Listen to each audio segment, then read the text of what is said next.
सब मिटे सतगुरु चरण नित से दुख दर्द भाव के सब मिटे सतगुरु चरण नित से गुरु भक्ति बिन कछु ना बने मेरी सकल संतन करी गुरु भक्ति बिन कछु ना बने। श्री सद्गुरु महाराज की जय। प्रातः स्मरणीय अनंत श्री विभूषित परमाराध्य सद्गुरु महाराज गुरुदेव महर्षि संत सेवी परमहंस जी महाराज इस सत्संग में उपस्थित साधक वृंद, पूज्य महात्मा गण, इस आयोजन में उपस्थित रांची के सत्संग प्रेमी महान भाव माता एवं बहनों, आदरणीय स्वर्गीय पवन बाबू को प्रणाम। उनके जो पुत्र हैं आदरणीय सुशील बाबू एवं छोटे भाई दीपक बाबू, उन्हें भी साधुवाद है। हमारे बीच उपस्थित हैं माता जी जो पार्वती माता जी हैं, इनका नाम है पार्वती। पवन बाबू और माता पार्वती दोनों को मैं प्रणाम करता हूं। और माता जी बड़े अच्छे संस्कारों से संयुक्त हैं और जिस तरह से भगवान शंकर के साथ माँ पार्वती रहती थी, कोई श्रोता मिले न मिले, भगवान शंकर पार्वती माता को जरूर सुना देते थे। कोई बात नहीं है, दुनिया के लोग सुने न सुने, लेकिन जो उनकी धर्म पत्नी थी वो बेचारी जाएगी कहाँ, वो सुनती ही थी। तो उसी तरह से माता पार्वती जैसे सत्संग सुनती थी एकाग्रता पूर्वक, प्रसन्नता पूर्वक, उसी तरह से इस फैक्ट्री के जो मालकिन है माता पार्वती, इनके नाम से तो इस फैक्ट्री का नाम भी है पार्वती सर्स पशु आहार कंपनी। तो माता जी सौभाग्यशालिनी है, यहाँ पर उन प्राणियों के लिए आहार तैयार होगा जो मूर्ख प्राणी है, बोल नहीं पाती है, लेकिन इनकी भावना देखिए, यहाँ से वो तैयार होगा गौ माता के लिए अन्न आहार। और जो भी लोग कृषक हैं अपने गाय के लिए, जानवर के लिए आहार ले जाएंगे यहाँ से। बड़ी अच्छी सोच है और सब कोई अच्छे अच्छे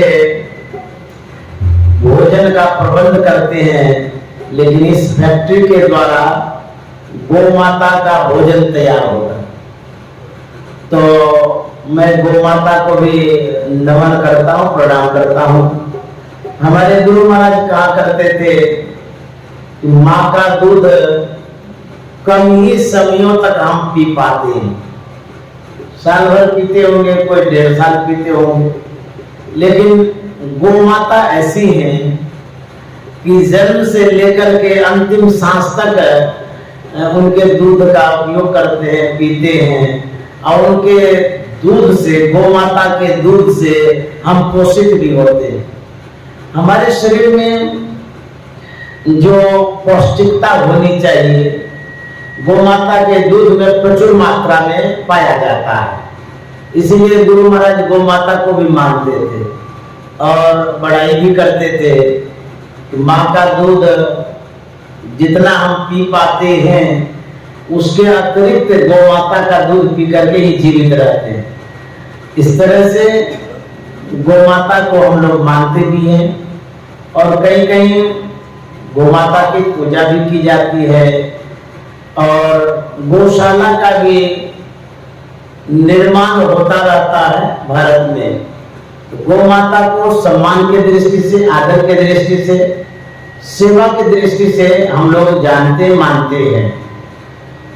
तो हम लोग इस फैक्ट्री का जो हम लोग उद्घाटन कर रहे हैं, जो भी श्रोता उपस्थित हैं उन्हें साधुवाद है। पाठ में जो हम लोग सुन रहे थे कई विषयों पर पाठ हो गया, लेकिन संत मत का नियम है कि जो भी विषय निर्धारित हो विषय के अनुरूप ही पाठ हो, क्योंकि गुरु महाराज ने जो सत्संग योग लिखा है उसमें सभी विषयों पर क्रमबद्धता पूर्वक पाठ बना दिया गया। जैसे कि सत्संग विषय, उस विषय पर वेद मंत्र में है एक मंत्र सत्संग विषय पर। उसके बाद संतवाणी में भी सत्संग विषय पर है। उसके बाद महापुरुषों की वाणी में भी सत्संग विषय पर है और लास्ट में परमाराध्य की जो वाणी है उसमें भी सत्संग विषय पर दिया गया है। एक विषय यदि सत्संग का आप उठाते हैं तो पाठ को सत्संग विषय पर ही संपादित करें। ये तो हो गया पाठ का। उसके बाद जब प्रवचन करते हैं संत मत में विषय निर्धारित रहता है, जो बोल पाते हैं यथासंभव उस विषयों पर ही अपना प्रवचन दें और उन विषयों का प्रतिपादन करें। तो इस तरह से संत मत का नियम है। लेकिन गुरु महाराज के प्रवचनों को जब हम पढ़ते हैं तो गुरु महाराज जो विषय उठाते थे, जो प्रवचन में लिखा हुआ है, उन विषयों में सत्संग भी हो जाता था, सदाचार भी हो जाता था, ईश्वर स्वरूप के विषय में भी कह देते थे, भक्ति के विषय में भी कह देते थे। तो गुरु महाराज सभी विषयों को लेकर के लोगों को समझा जाते थे कि सत्संग भी जरूरी है, सदाचार भी जरूरी है, भक्ति भी जरूरी है, ईश्वर की भक्ति भी जरूरी है। इस तरह से भी मैंने पढ़ा है।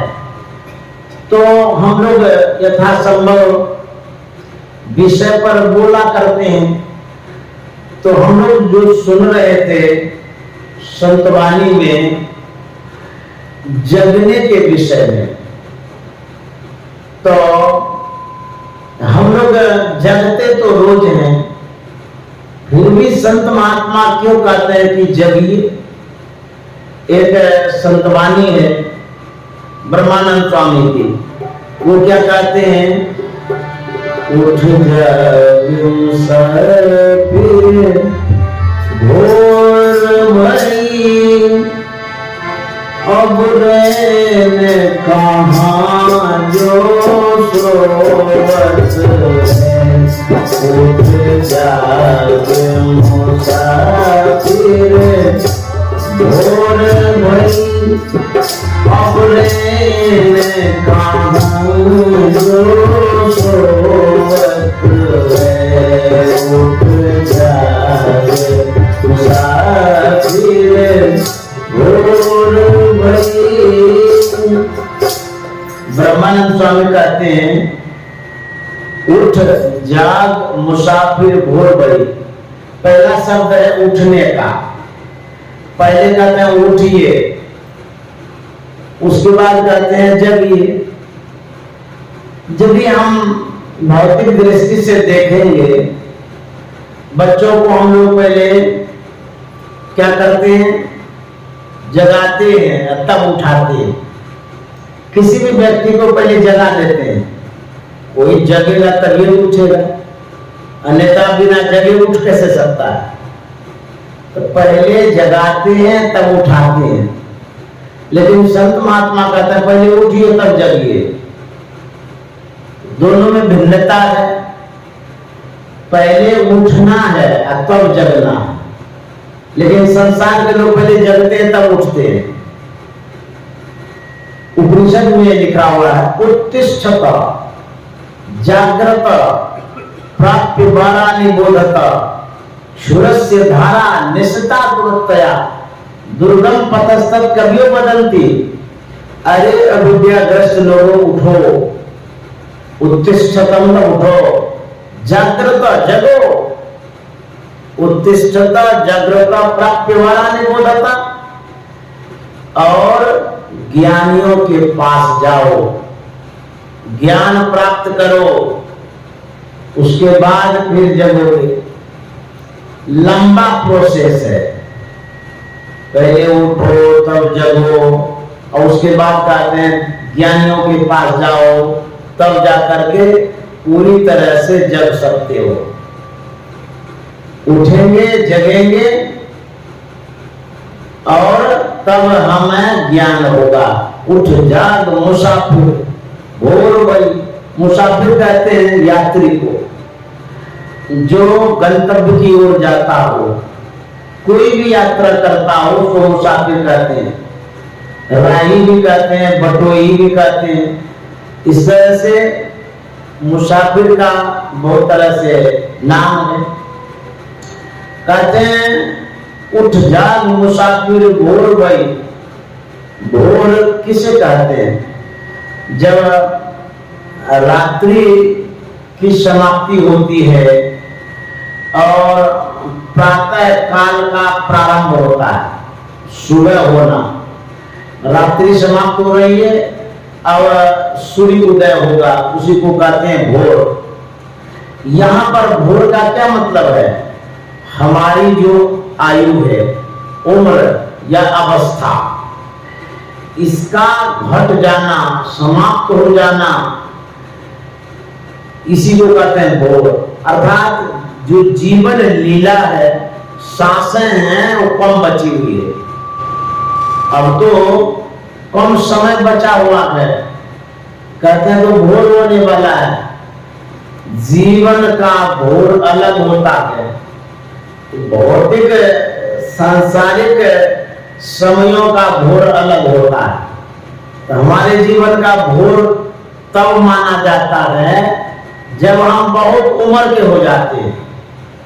अब आयु कहाँ है, समाप्त होने वाली है, इसीलिए कहता तो भोर हो गया। अब तो उठो, उठ जाग मुसाफिर भोर भई, अब रे कहाँ जो सोवत है। उठ जाग मुसाफिर भोर भई, अब रे कहाँ जो सोवत है। जो सोवत है सो होवत है, जो सोवत है सो होवत है, जो जागत है सो पावत है। उठ जाग मुसाफिर भोर भई, अब रे कहाँ जो सोवत है। उठ जाग मुसाफिर भोर भई, अब रे कहाँ जो। ब्रह्मानंद स्वामी कहते हैं कि अब रैन कहाँ जो सोवत है। रैन मन रात्रि, रात्रि अब कहाँ है जो सोएंगे, क्योंकि अधिक से अधिक लोग तो रात में ही सोते हैं। कौन सी रात्रि है जिसमें सबके सब सोते रहते हैं? कहते हैं मोह निशा सब सो रही है। रात्रि कौन सी है? अज्ञानता की, मोह की, भ्रम की, असत्यता की। कहते मोह निशा सब सोमन, मोह की रात्रि में सबके सब सोए। रात्रि मोह वाली है और जीवन की लीला जो समाप्त हो जाएगी उसी को कहते हैं भोर हो गया। कहते हैं इस अज्ञान की रात्रि में कौन जगता है? सबके सब जब सोए हैं, जब तक कोई जगेगा नहीं तो जगाएगा कैसे? कौन जगे रहते हैं? यही जग जामनी जागई योगी। जामनी माना रात्रि होती है। यही जग इस संसार में जो रात्रि है उस रात्रि में जगे हुए होते हैं योगी। कौन सी रात्रि है? मोह की रात्रि है, अज्ञानता की रात्रि है, ममता की रात्रि है, भ्रम की रात्रि है। यही जग जामनी जागने जोगी। वो जोगी कैसे होते हैं? परमार्थी, प्रपंच वियोगी। परमार्थी होते हैं, परोपकारी होते हैं, जन कल्याण में वो लगे रहते हैं। कहते हैं जो विषय है उन विषयों से वो उपराम रहते हैं। इसीलिए कहा परपंच वियोगी, माया त्यागी। ये जो प्रपंच है, माया विषय जो है, इसके त्यागी योगी होते हैं, इसीलिए वो जगे हुए रहते हैं। कहते हैं गोस्वामी जी का वचन है कि होई विवेक मोह भ्रम भागा, तब रघुनाथ चरण अनुरागा। गोस्वामी जी कहते हैं जब विवेक होगा उसके बाद मोह भाग जाएगा, क्योंकि मोह रूपी रात्रि में हम सोए हैं। तो विवेक होने से मोह की रात्रि समाप्त हो जाती है। जब मोह की रात्रि समाप्त हो जाती है तो जीव के मन में प्रभु प्रेम का अनुराग जगता है, आसक्ति लगाओ, तब परमात्मा के तरफ मन जाता है। कब? जब विवेक होता है। तो विवेक होने का माध्यम क्या है? कैसे विवेक होगा? गोस्वामी जी ने लिखा है कि बिनु सत्संग विवेक न होई, ये सत्संग जड़ है, ये मूल है, यही विशेष संसाधन है। जब तक सत्संग नहीं करेंगे तो विवेक नहीं होगा, और जब विवेक नहीं होगा तब क्या होगा? बिनु विवेक संसार घोर निधि पार न पावे कोई। जब तक विवेक नहीं होगा इस घोर संसार से पार नहीं पा सकते हैं। तो विवेक की बड़ी आवश्यकता है, बुद्धि की आवश्यकता है। कोई कहेगा हमारे पास तो बुद्धि है ही है। जो भौतिकवादी लोग हैं, जिसे भौतिकता का ज्ञान है, उसे कैसा ज्ञान है? पढ़ने का, पढ़ाने का, खाने का, खिलाने का, आने का, जाने का, कमाने का, सिर्फ शरीर भर का उसे बोध है कि शरीर को हम सुखी कैसे रखेंगे, भौतिक जीवन को प्रबल कैसे बनाएंगे, मजबूत कैसे बनाएंगे, यह ज्ञान सब लोगों को है। चिड़िया को भी ज्ञान, कौवा को भी ज्ञान है कि पेट कैसे बढ़े। जो चिड़िया है वो भी तो दाना चुगती रहती है, उसको भी ज्ञान है। लेकिन कैसा ज्ञान है?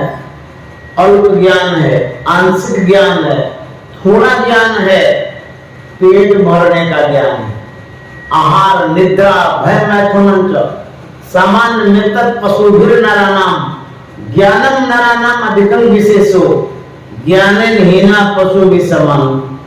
जो आत्मज्ञानी है उसी को ज्ञान है, जो आत्मज्ञानी नहीं है उसको सिर्फ भौतिकता का ज्ञान है, भरण पोषण का ज्ञान है, पेट भात का ज्ञान है। यह ज्ञान आपका कब तक काम करेगा? जब तक सांस समाप्त नहीं होती है तब तक भौतिक ज्ञान काम में आता है। अर्थात सही ढंग से चलते हैं, घूमते हैं, फिरते हैं, खाते हैं, सोते हैं, उसमें भी विवेक की आवश्यकता है। यह काम तब तक आता है जब तक आप जीवित हैं, लेकिन जीवन लीला जब समाप्त हो जाती है तब इस विवेक से कोई काम नहीं होता है।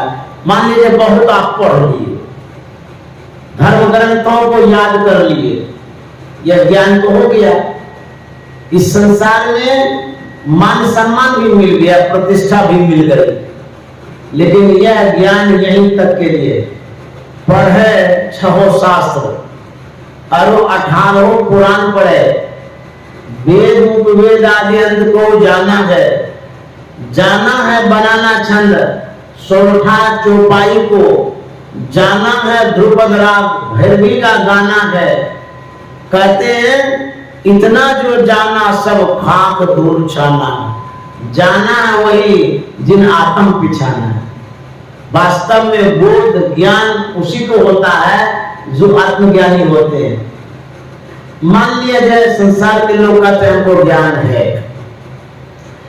जो गाय है उसको भी तो ज्ञान है, जब तक ज्ञान नहीं है तो घास कैसे खाती है? मांस खिला करके देखिए, गाय के सामने मांस दीजिएगा नहीं खाएगी, भूखे मर जाएगी नहीं खाएगी, इतना तो ज्ञान है उसको, ये चीज हम नहीं खाएंगे। बछड़ा है, गाय का बच्चा, उसको भी ज्ञान है ये मेरी माँ है, और जाकर के दूध पीने लग जाता है। यह बोध है, समझदारी है, लेकिन विशेष ज्ञान नहीं है। जो बछड़ा है वह पलता है, बढ़ता है, बड़ा हो जाता है, सयाना हो जाता है, ज्ञान बछड़ा के पास है, लेकिन विवेक नहीं है। इसकी क्या पहचान है? जैसे बछड़ा जब बड़ा हो जाता है, जिसको हम लोग धाकड़ भी बोलते हैं, जब बड़ा होता है वही बच्चा, तो उसे यह विवेक नहीं है कि मैं जो सम्मत बनाने जा रहा हूं ये माँ है कि कोई दूसरा।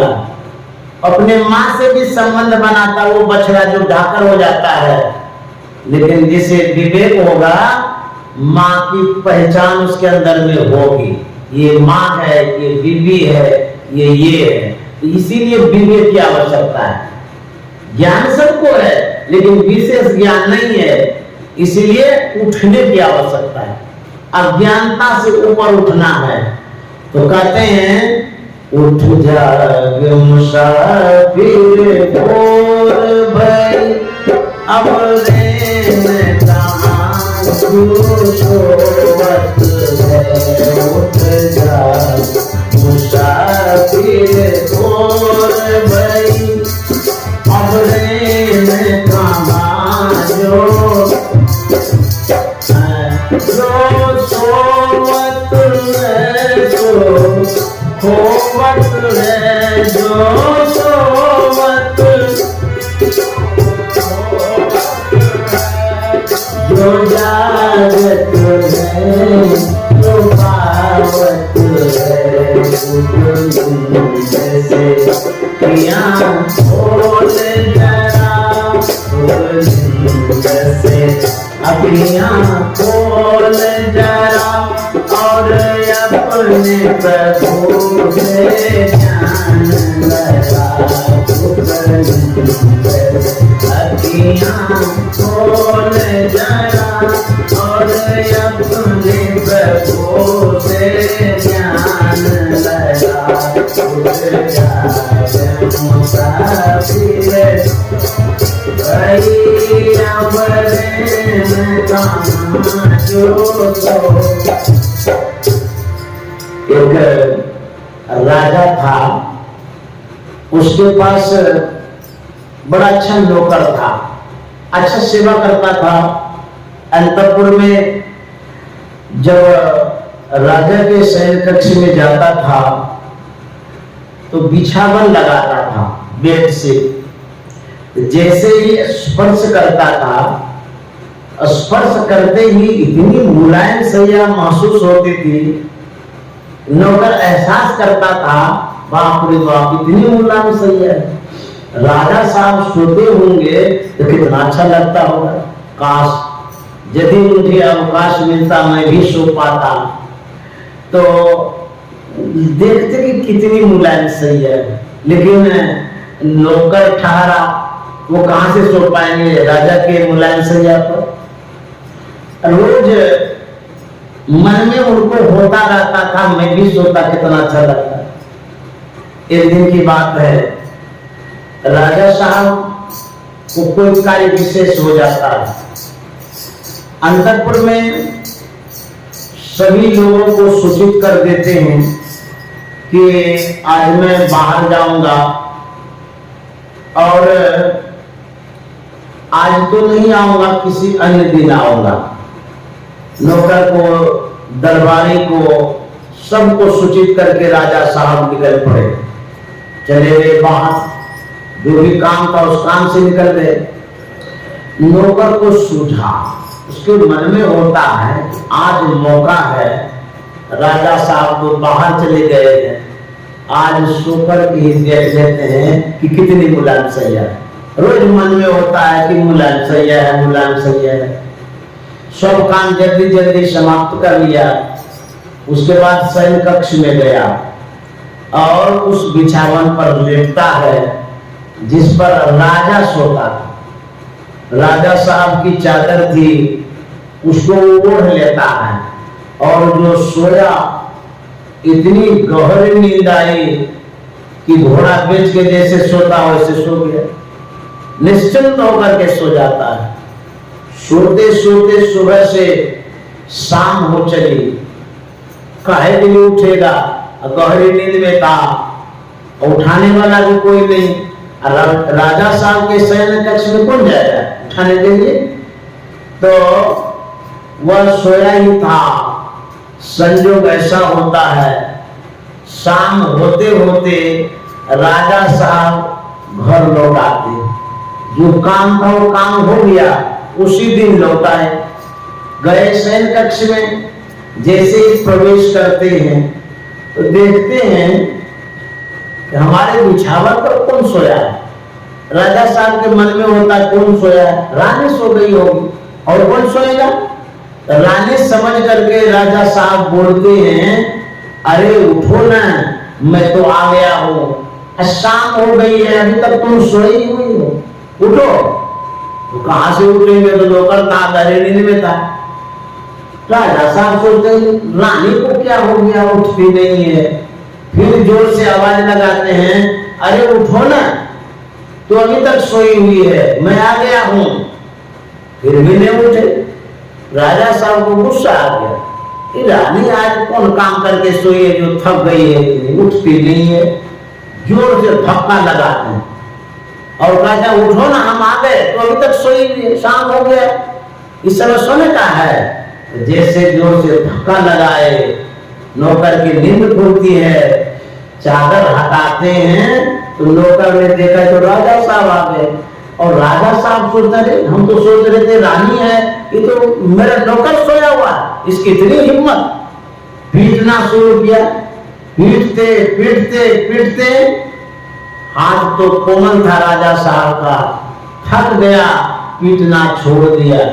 तब नौकर कहता है, राजन हम तो इस बिछावन पर कुछ काल के लिए सोए, तब तो मुझे इतनी मार लगी, जो बरसों से इस बिछावन पर सोते आ रहे हैं उसको कितनी मार लगेगी।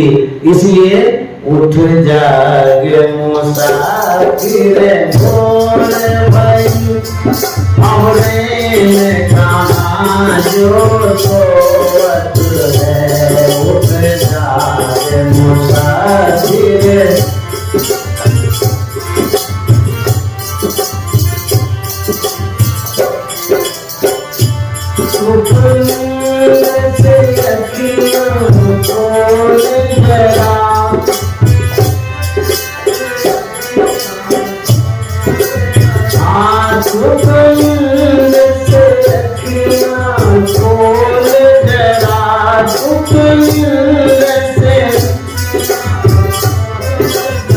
और अपने प्रभु से ध्यान लगा, और अपने प्रभु से ध्यान लगा। क्योंकि यह प्रीति करण की प्रीति नहीं, यह प्रीति करण की।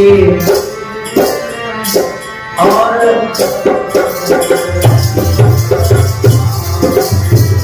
ऐसा बुझागत है तो सोवत है, यह प्रीति करण की प्रीति नहीं, प्रभु जागत है तो सोवत है। उस जात मुसाफिर छोड़ भई अबरन कहाँ जो सोवत है।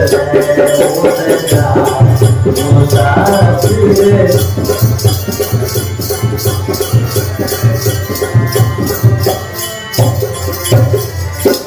बहुत आदमी जो बहानाबाज आदमी होता है, उसको जब उठाइएगा ना, उसका सोने का मन है, नहीं अभी नहीं उठेंगे, बोले इतना सूर्य उदय हो गया अभी नहीं उठेंगे, तब कब उठेगा? जब जिद करती है माँ या पिता या पेरेंट्स, तब वो क्या कहता है? माथा दर्द कर रहा है, झूठो कहेगा, पेट दर्द कर रहा है।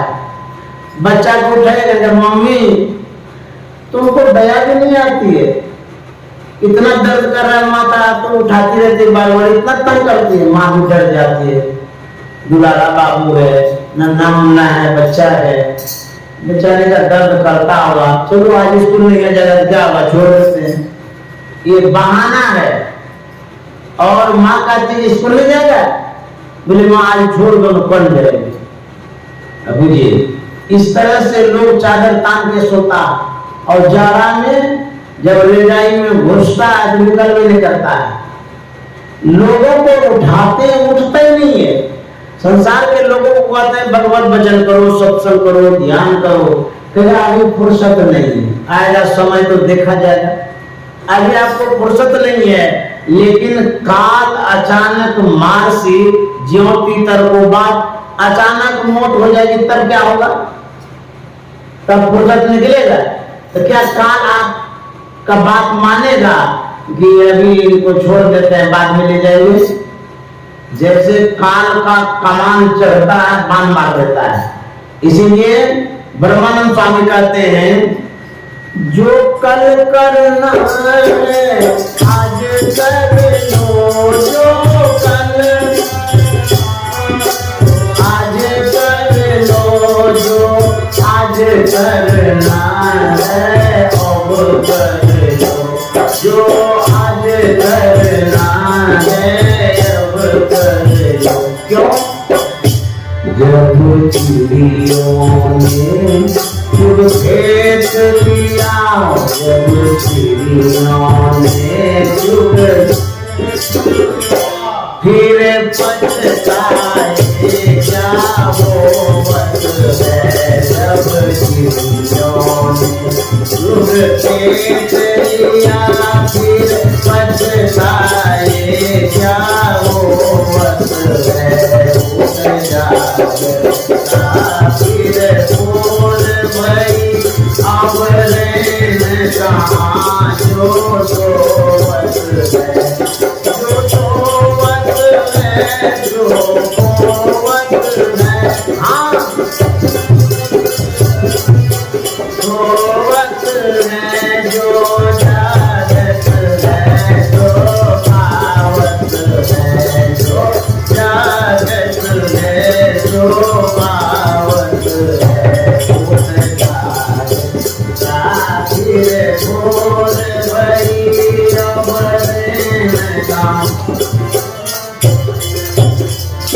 कबीर साहब कहते हैं, काल करे सो आज कर, आज करे सो अब, पल में परलय होएगा, अब बहुल करेगा कब।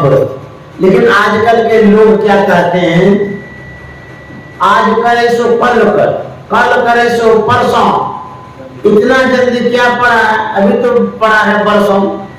लेकिन संत महात्मा कहते हैं नहीं नहीं, संसार का काम छूट जाए तो छूट जाए, लेकिन भगवत भजन का काम सबसे पहले होना चाहिए।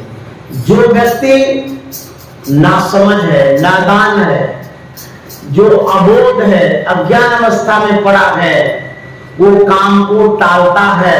लेकिन जो सचेत है, सावधान है, सजग है, जो ज्ञानी है, जो जगा हुआ है, वो तुरंत काम करता है। कहते हैं कि शुभस्य शीघ्रम। और ब्रह्मानंद स्वामी क्या कहते हैं?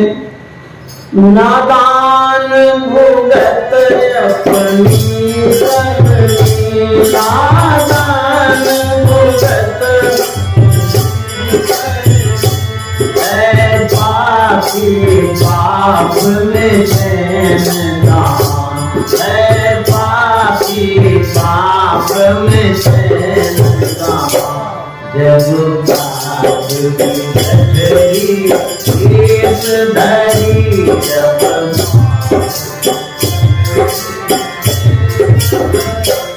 अब शीश मटर चोरो बस है, जब पाप की गठरी शीश धरी, अब शीश मटर क्यों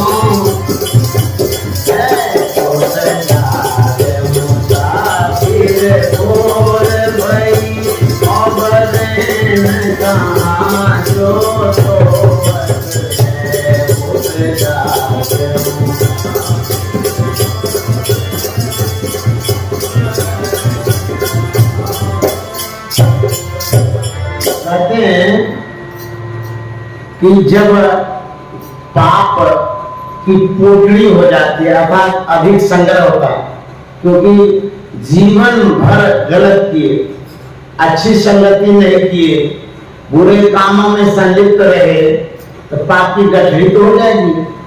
तो संसार का लोग पाप की पोटली लेके चलता है और निश्चित होकर के सोता है। कबीर साहब कहते हैं सुखिया सब संसार। देखिए किस महीने में? खावे और सोवे। दुखिया दास कबीर अगावे और रोवे।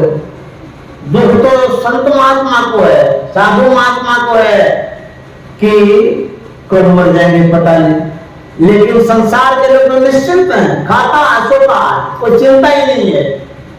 और जब यहाँ से जाने लगता है पाप की पोटली लेकर के, तब सिर धोता है। कहते हैं पाप की पोटली शीश धरी, और अब शीश पकड़ क्यों रोवत है, रोते हैं शीश पकड़ करके। ब्रह्मानंद स्वामी अंतिम में क्या कह रहे? ब्रह्मानंद कहे सुन बात मेरी, ब्रह्मानंद बात मेरी, भक्ति बीज को क्यों बोवत है, भक्ति बीज को क्यों नहीं बोवत है। हरि भजन करो तब मुक्ति मिले, हरि भजन करो तब गुरु गंज सदा मन धोवत है, हरि भक्ति करे तब मुक्ति मिले, गुरु गंज सदा मन धोवत है। बोल भैया बने कहाँ जो सोवत है, जो सोवत है, जो सोवत है, सो रोवत है, जो सोवत है, सिर सोवत है, जो सोवत है, सब रोवत है, जो जागत है, जो गावत है, जो जागत है, जो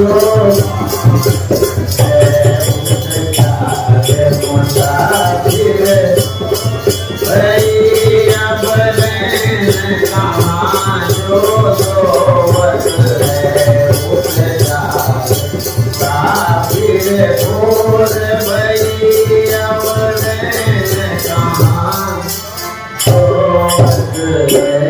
हम लोग सबके सब सजग हैं, सावधान हैं, जगे हुए हैं, लेकिन संसार का बहुत लोग अभी तक चादर तान के सोया होगा। हम तो नहीं देख रहे हैं, लेकिन यदि सोएंगे, सिर धोएंगे और बहुत दुख होगा, तो जगाने के लिए संत महात्मा आते हैं। ये अवसर मिला है, हम लोगों को इस अवसर का लाभ उठाना चाहिए, सत्संग में सम्मिलित होना चाहिए, क्योंकि जब तक सत्संग नहीं सुनेंगे ये मन उठेगा नहीं, जगेगा नहीं। प्रेरणा तब मिलेगी जब सत्संग सुनेंगे। बिना सत्संग का मन तो ऐसे ही सोया हुआ है। भूले मन को समझा लीजिए, कहाँ सत्संग के बीच में आए के जी अब की बेर नहीं चुकना, 84 में जाएगी जी। तो भूले हुए मन को यदि समझाना चाहते हैं तो जितनी देर के लिए हम लोग सत्संग करते हैं उतनी देर बैठिए, तब मन में कुछ खुराक आएगा, मन प्रबल होगा। अन्यथा सोया हुआ है, खोया हुआ है, सिर धोया हुआ है और रोया हुआ है। श्री सद्गुरु महाराज की जय।